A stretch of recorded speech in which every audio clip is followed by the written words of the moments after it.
முருகா வெற்றிவேல் முருகா. வேலுண்டு வினையில்லை, மயிலுண்டு பயமில்லை.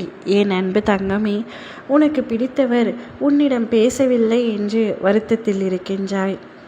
எனக்கு அவரை எவ்வளவு பிடிக்கும் என்பதை வார்த்தைகளால் சொல்லவே முடியாது.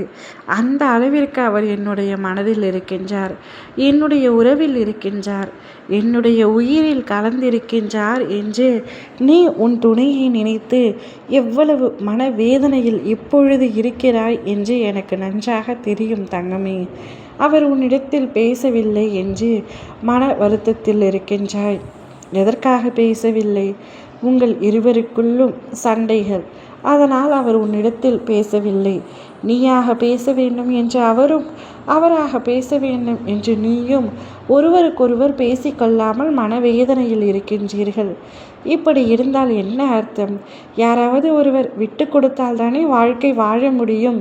இல்லை என்றால் இப்படி பெரிதலிலேயே உங்களுடைய வாழ்க்கை சென்றுவிடும். அவர்தானே தவறு புரிந்தார் என்று அவரே பேச வேண்டும் என்று நீ நினைத்து கொண்டிருந்தாய்.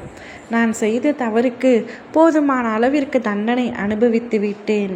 போதுமான அளவு காயங்களை அவர் வார்த்தைகளால் தந்துவிட்டார். எனவே அவராக பேச வேண்டும் என்று உன் துணையும் ஒருவருக்கொருவர் பேசாமல் இருக்கின்றீர்கள். உன்னால் முடிகின்றது. ஆனால் உன் துணை இன்று அனைத்து விஷயங்களையும் விட்டுவிட்டு தானாகவே உன்னிடத்தில் பேச வேண்டும் என்று முடிவெடுத்து விட்டார். இன்று அவராகவே வந்து உன்னிடத்தில் நான் தவறு இழைத்து விட்டேன், அந்த தவறுக்கான தண்டனையையும் அனுபவித்து விட்டேன், இப்பொழுதும் என்னை வெறுத்து விடாதே, என்னிடம் மீண்டும் பேசு பழையபடி என்று உன்னிடத்தில் கூறப் போகின்றார்.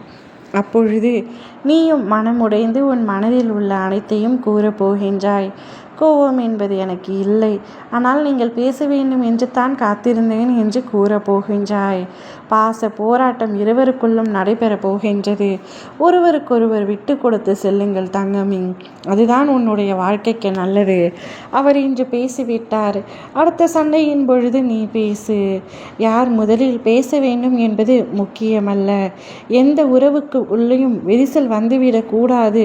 விரிசல் வராமல், பிரிவு வராமல் பார்த்து கொள்வதுதான் முக்கியம். பிரிவு என்பது நிரந்தரமானால் வாழும் வாழ்க்கையை கஷ்டமாகிவிடும்.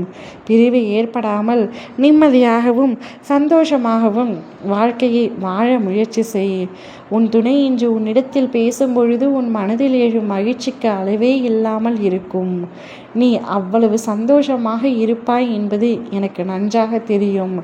அதற்காகத்தானே எதிர்பார்த்து கொண்டிருக்கின்றாய். நிச்சயம் அவை அனைத்தும் இன்றே நடக்கும். கவலைப்படாமல் இரு. ஓம் முருகா வெற்றிவேல் முருகா.